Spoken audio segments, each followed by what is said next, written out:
قوم کی بحالی کے لیے التجا۔ زبور نمبر 80۔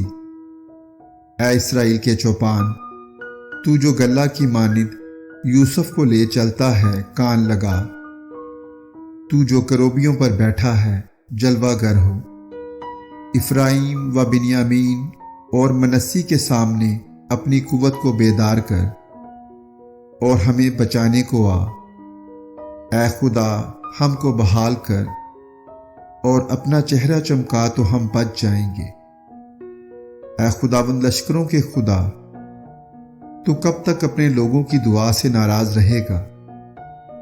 تو نے ان کو آنسوؤں کی روٹی کھلائی اور پینے کو کثرت سے آنسو ہی دیے۔ تو ہم کو ہمارے پڑوسیوں کے لیے جھگڑے کا باعث بناتا ہے اور ہمارے دشمن آپس میں ہنستے ہیں۔ اے لشکروں کے خدا، ہم کو بحال کر اور اپنا چہرہ چمکا تو ہم بچ جائیں گے۔ تو مصر سے ایک تاک لایا، تو نے قوموں کو خارج کر کے اسے لگایا۔ تو نے اس کے لیے جگہ تیار کی، اس نے گہری جڑ پکڑی اور زمین کو بھر دیا۔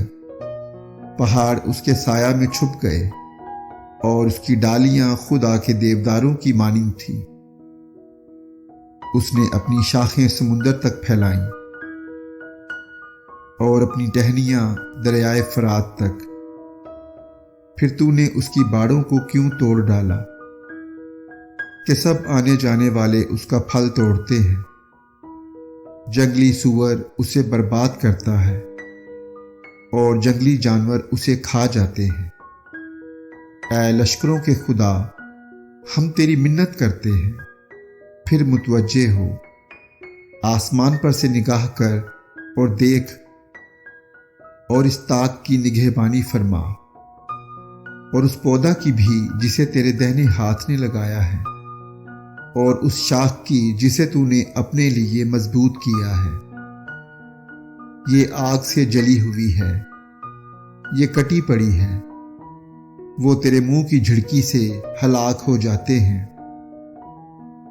تیرا ہاتھ تیری دہنی طرف کے انسان پر ہو، اس ابن آدم پر جسے تو نے اپنے لیے مضبوط کیا ہے۔ پھر ہم تجھ سے برگشتہ نہ ہوں گے۔ تو ہم کو پھر زندہ کر اور ہم تیرا نام لیا کریں گے۔ اے خداوند لشکروں کے خدا، ہم کو بحال کر، اپنا چہرہ چمکا تو ہم بچ جائیں گے۔ آمین۔